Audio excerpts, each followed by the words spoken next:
السلام عليكم ورحمة الله وبركاته. اللهم صل وسلم وبارك على سيدنا محمد وعلى آله وصحبه أجمعين.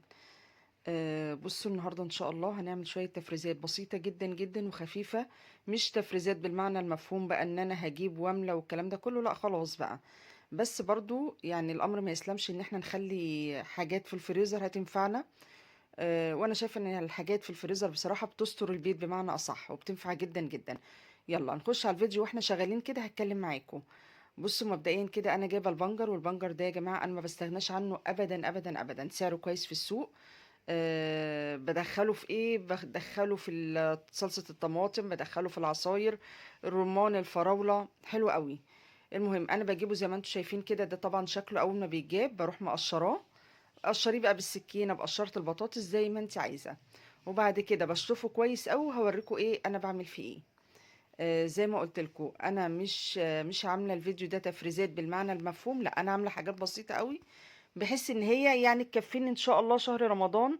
ربنا يا رب يعود علينا كلنا بالخير، ويجعله شهر الخير والبركه علينا يا رب، وكل سنه وانتم كلكم طيبين. فانا عملت الحاجات اللي هي يعني مش اوفر قوي، لا الحاجات اللي هي يا دوبك يعني هتغطي معايا شويه وهتنفعني، وفي نفس الوقت اسعارها في السوق يعني ممكن يعني مش هقول ان في حاجات رخيصة وحاجات غالية، في من ده على ده. يعني مثلا البنجر ده انا كنت جايبة الكيلو ب10 جنيه، انا مش بجيبه بالواحدة، انا بجيبه بالكيلو.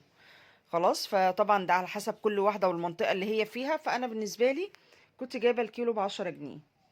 زي ما قلت لكم انا بفرزه، بيقعد معايا والله من السنة للسنة، ما بستغناش عنه ابدا. اهو بقشره، هو سهل جدا وما فيهوش اي حاجة، وممكن تعملوا منه سلطة البنجر برضو، مفيدة جدا جدا. الناس اللي عندها بقى انيميا والهيموجلوبين بتاعها واطي والكلام ده كله، طبعا انصحكم بالبنجر. اهو زي ما انتم شايفين كده. يلا انا شطفته، لا لسه ما شطفتوش، يعني هشطفه خلاص، انا قشرته كله. بيبقى شكله بالمنظر ده، وبشطفه بس مش بغسله، يعني مش بمسكه بقى افضل ادعكه بايدي والكلام ده كله، لا. انا بس شطفته، وبعد كده غيرت طبعا الجلافز اللي في ايدي عشان مكان بقى الرمله والتراب اللي فيه والكلام ده كله. وفي نفس الوقت انا لو استخدمت ايدي على طول هيبهدل لي ايدي. ماشي، وهبدأ بقى اقطعه زي ما انتوا هتشوفوا معايا كده. واشيله بقى، تشيليه في الكيس بقى، تشيليه في علب، تشيليه زي ما انت عايزه. كنت عامله فيديو قبل كده لتفريز البنجر.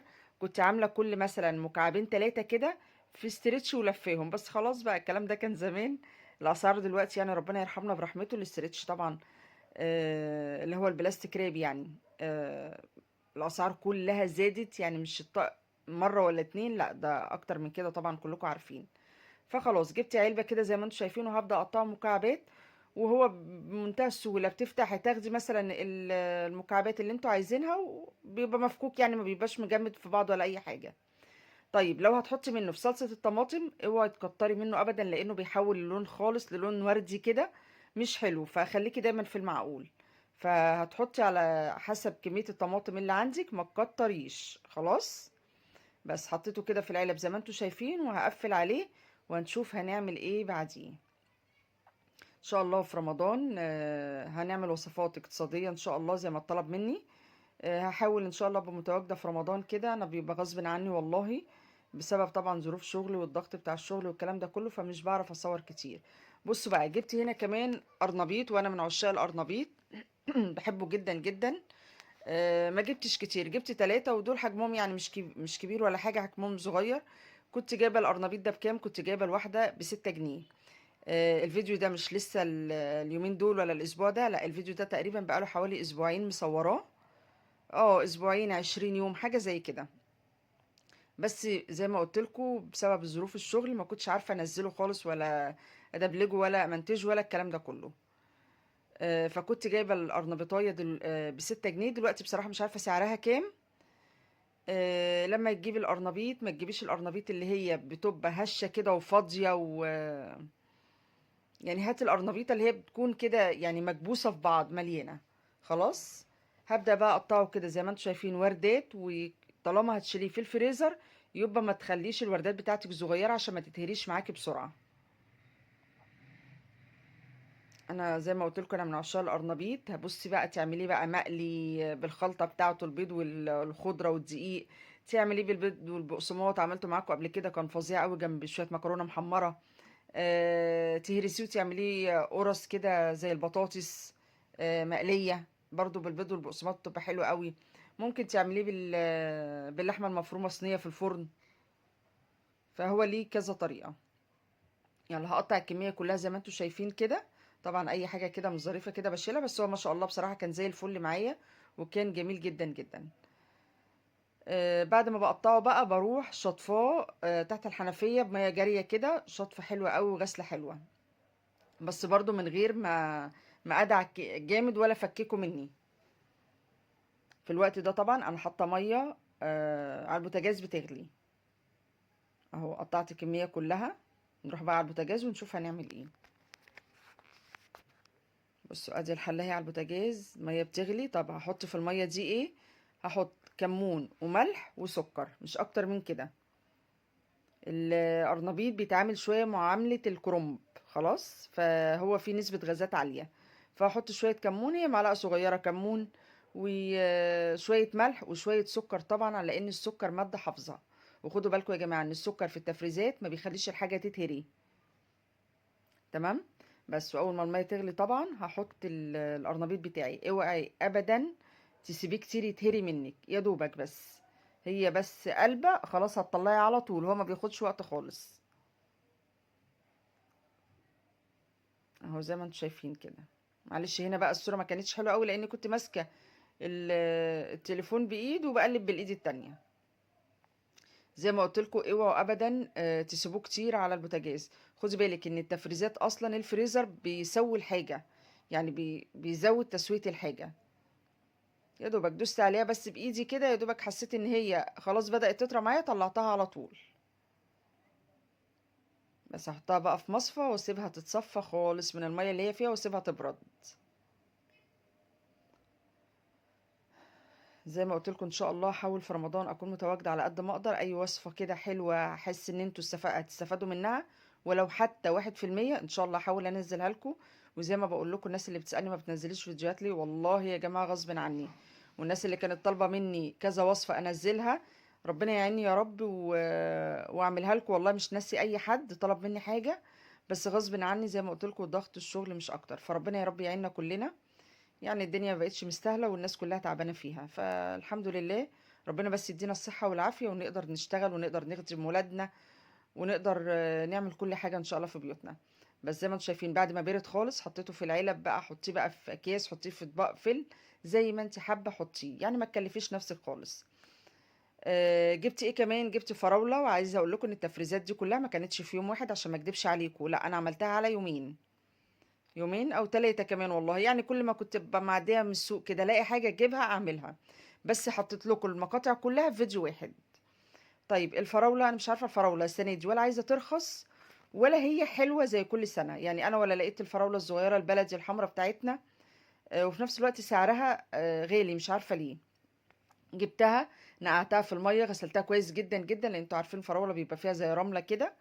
فغسلتها كويس جدا جدا، وما حبيتش طبعا اكتر المقاطع واجيب بقى فترة الغسيل والحاجات دي كلها، كلكم طبعا عارفينها. وحطيتها. حابة بقى تقطعيها قطعيها، حابة تسيبيها سليمة زي سيبيها. هي لما بتكون سليمة ما بتتهريش بصراحة، يعني بتتحمل معاك الفريزر. في ناس بتحط السكر على الفراولة، السكر اللي هو بتاع تحلية العصير، ان انت يا دوبك تاخديها تحطيها على الخلاط وتحطي فيها المية بتاعتها وخلاص، او اللبن بتاعها وخلاص. لا انا يعني بحط سكر بس مش سكر كتير. انا بحط السكر اللي هو يحفظها بس مش اكتر. يعني مثلا دول لو 2 كيلو فراولة انا حاطه عليهم معلقتين سكر بس. تمام فاهميني؟ بس واقلبهم في بعض كده واروح شايلهم في الفريزر. طيب بعمل عصير الفراولة ازاي؟ باحط كيس الفراولة زي ما انتم شايفين كده. طبعا بتعملي الكيس على قد طبعا الكمية اللي انت ادرى بيها وادرى طبعا ببيتك وباسرتك. فبحطه في الخلاط وبحط عليه قطعة من البنجر بيبقى تحفة جدا. وبحط عليه حليب بقى، احط عليه مية زي ما انت عايزة وبيبقى ما شاء الله جميل قوي. خلاص انا يعني الكمية دي يعني 4 اكياس حلوين قوي ان شاء الله. لان ما بيبقاش طبعا، بيبقى فيه يعني كذا نوع عصير تاني في رمضان. في عندنا الخشاف، البلح باللبن، في جوافة، في مانجا اللي مفرزين مانجا، في حاجات كتير. فانا حلوين قوي ال4 اكياس دول هيكفوني ان شاء الله الشهر. يلا جبت ايه كمان؟ جبت فلفل الوان. عايزه اقول لكم سعر الفلفل الالوان، نسيت اقول لكم على سعر الفراوله، كانت ب 12 جنيه. خلاص انا بقول لكم بس اسعار علشان ايه تبقوا عارفين. وبرضو زي ما قلت لكم كل منطقة مختلفة عن غيرها. جبت الفلفل الالوان برضو سعره كان غالي شوية، او انا جبته في الغالي مش عارفة، يعني انا جايباه كان ب25 جنيه الكيلو. غسلته كويس ونشفته من المية، ما تفرزيش حاجة ابدا وفيها مية. ونشفته كويس وبدأت اشيل بقى البذر اللي فيه اللي جوه والعنقود اللي فوق اللي جوه، واي حتت بيضة كده شيليها بس. وهقطعه زي ما انتوا شايفين كده، وما بعملش فيه اي حاجة تاني، بشيله على كده. بحطه بقى في الحشوات بقى، بيبقى تحفة قوي. بحطه مع اللحمة المفرومة بيبقى برضو حلو قوي. بس ما ينفعش تحطيه في السلطة، ماشي، عشان نبقى واضحين مع بعض. فانا بطلعه على اللحمة المفرومة، بحطه مثلا على شاورما، بحطه في حشوات بيبقى حلو. بس كده، ده الجزء الابيض اللي بقول لكم عليه. وهبدا اقطعه. حابه بقى تضيفي عليه فلفل اخضر ماشي، مفيش اي مشكله. بس كده كده الفلفل الاخضر الرومي يعني بيبقى موجود طول السنه، وما بيبقاش سعره زي ده. ففي اي وقت هاتيه وتضيفيه مفيش مشكله. حابه تفرزيه معاهم فرزيه. انا زي ما قلت لكم ده مش فيديو تفريزات يعني اللي هو بقى واو، يعني التفريزات بقى كذا صنف والكلام ده كله. لا، انا عملت حاجات بسيطه، حاجات في مقدرة الايد اللي انا محتاجاها. عايزه اقول لكم والله يا جماعه التفريزات دي في ناس معاها وناس ضدها. انا معاها، انا مش ضدها ابدا. ماشي، زي ما قلت لكم التفريزات في التلاجة بتستر البيت. بتستر البيت يعني ايه؟ يعني في وقت جالك حد فجأة، طلعي يلا واعملي على طول. مفيش ميزانية معاكي، يلا طلعي اللي في الفريزر وجنب شوية رز واعملي على طول. او جنب شوية مكرونة وجنب شوية بطاطس محمرة واعملي على طول. جاية تعبانة في مرة متأخرة من شغلك، او حتى لو ما بتشتغليش، قايمة من نومك تعبانه، مالكيش مزاج تعملي حاجه، مالكيش مزاج تنزلي السوق، يلا طلعي واعملي على طول. فانا شايفه يا جماعه ان التفريزات ستره في البيت بصراحه. خلاص زي ما شفتوا كده، حطيته في كيس وشلته على كده. طيب البسله بقى، البسله برضو غاليه السنه دي، مش عايزه تنزل ابدا ابدا، هي مسكره وده الموسم بتاعها. واللي هيجيب يجيب دلوقتي، ما تستنوش ان هي ترخص. كل ما هتستنوا، اولا هي شكلها مش هترخص، ثانيا مش هتبقى حلوه. والجزر طبعا، الجزر سكري وحلو قوي قوي في السوق. كنت جايبه كيلو ونص ب10. جبته قشرته بقشرة البطاطس وغسلته كويس قوي وشلت الجزء اللي فوق. والبسلة طبعا بقى، عايزة تجيبيها مفرزة هاتيه، مفصصة هاتيه، عايزة تفصصيها براحتك. انا ما جبتش كتير برضو. وغسلتها كويس قوي. ومعايا هنا ميه بتلج، علشان انا هقول لكم هعملها ازاي. البسله ليها 3 طرق، والثلاث طرق انا عملتها معاكم قبل كده. يا اما هتجيبيها تفصصيها وتغسليها هي والجزر وتشيلي وتنشفيها كويس وتشيليها. او هتعمليها على البخار، يعني هتجيبي حله وتحطي فوقيها المصفى وتحطي فوقيها البسله وتقلبي. او هتعمليها زي كده، ودي انا عملتها عشان كانت مطلوبه. الثلاث طرق انا عملتهم قبل كده، والثلاث طرق حلوين مش وحشين. معايا هنا بميه بتلج، علشان هطلع على طول من الميه المغليه للتلج على طول. بصوا بقى الميه بعد ما غلت انا حطيت فيها ايه؟ حطيت فيها معلقتين سكر بس، مش اكتر من كده، ولا حطيت ملح ولا حطيت اي حاجه، هو سكر. وحطيت البسله تقلبتين. اول ما تبدا احس ان هي بتغلي، يلا هنقلها على طول على الميه الساقعه ام تلج. اولا علشان توقف السوا بتاعها، وعلشان لونها يرجع اخضر مزهزه كده وحلو. تمام. ممكن طيب اقطعها هي والجزر مع بعض واحطها كده في الميه، طبعا ممكن، مفيش مشكله، ما هو كده كده بتحطوا على بعض. الجزر اللي كان عندي كان كتير، جزء منه احطه على البسله، لان الكميه كتير على البسله، انا زي ما قلت لكم مش جايبه بسله كتير. والجزء التاني هقول لكم انا هعمل فيه ايه. بصوا يا دوبك اول ما حسيت ان هي تغلي، على طول حطيتها على الميه ام تلج. السوا بتاعها هيقف، وفي نفس الوقت لونها هيرجع اخضر وحلو قوي، هوريه لكم دلوقتي. ماشي، يعني لو في رمضان ان شاء الله ربنا يا رب يدينا ويديكم العمر. زي ما قلت لك، لو انت مثلا بتشتغلي، بص لونها حلو قوي. لو انت مثلا بتشتغلي، هتيجي مثلا من شغلك، لو جايه متاخره، جايه تعبانه، قبل المغرب بساعه هتطلعي مثلا كيس الخضار اللي عندك طبعا طماطم. لو انت بقى مفرزه طماطم، انا فرزت طماطم على فكره، بس ما صورتهاش معاكم لاني مصوراها معاكم قبل كده وانتوا عارفين طريقتي فيها. واللي حابب برضو يعرف طريقتي فيها يكتب لي وانا اقول له. الجزر اهو برضو قطعته وحطيته، برضو غيرت المية ام تلج وحطيت فيها مية تاني جديدة يعني مكان البسلة، وبرضو طلعته ايه عشان اوقف السوا بتاعه. اللهم صل على النبي. كنت بقول لكم ايه؟ يا دوبك هتطلعي كيس الخضار بتاعك على كيس طماطم من اللي انت مثلا مسبكاه ومفرزاه، على شوية رز، وشكرا على كده. ولو انت حتى قاعدة في البيت ست بيت، خلاص هتقومي مثلا تشوفي مثلا هتصلي، هتشوفي الورد بتاعك برضو قبل المغرب، هتطلعي وتعملي على طول. يعني عايزه اقول لكم التفريزات مش وحشه يا جماعه رغم الغلا اللي احنا فيه، بس اعملي على قدك. انا ما بقولكيش اعملي مش عارفه هاتي كام كيلو لحمه وكام كيلو مش عارفه ايه وبانيه واعملي، لا هاتي على قدك. بصوا هنا بعد ما طلعتها حطيتهم في مصفى يتصفوا، لازم يتصفوا. ولو انت مستعجله عليهم نشفيها بالفوطه، فوطه نضيفه كده ونشفي بيها مفيش اي مشكله. هبدا بقى الكميه اللي عندي دي هقسمها مثلا على 3 اكياس يا دوبك برضو ان شاء الله يكفوني الشهر.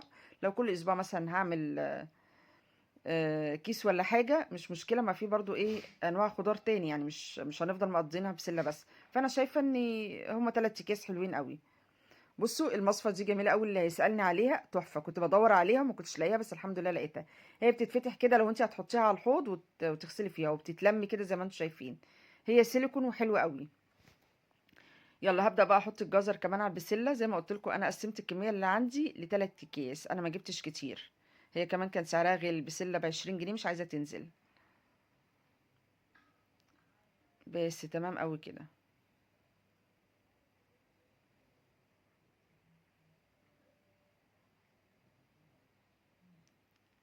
خلاص وابدا بقى ايه اربط الاكياس بتاعتي كده واطلع بس الهواء منها. وشكرا على كده. وتعالوا بقى اقول لكم بقيه الجزر انا عملت فيه ايه، لان انا ما عملتش الجزر كله. يعني جزء عملته هو على البسله والجزء التاني هوريكم انا عملت فيه ايه. خلاص شكرا على كده، اهي زي الفل معايا وطريقه مضمونه مليون في الميه، اعمليها ورايا من غير ما تقلقي. بصوا الجزر بقى انا بشرته، انا بقى احب الجزر المبشور جدا جدا، بحطه في الفريزر ما بيجرالوش اي حاجه لو قعد معاكي سنه. هحطه في علب كده. طيب بتعملي بيه ايه الجزر بقى؟ بحطه في العصاج بتاع اللحمه المفرومه. عايزه اقول لكم تحفه، اولا بيكتر الكميه. يعني لو جايبه مثلا ربع كيلو لحمه مفرومه بقى تحطيه بقى مع البصل مع الجزر مع شويه الفلفل الالوان، يعني هيضربوا معاكي بصي كيلو الا ربع ولا حاجه يعني.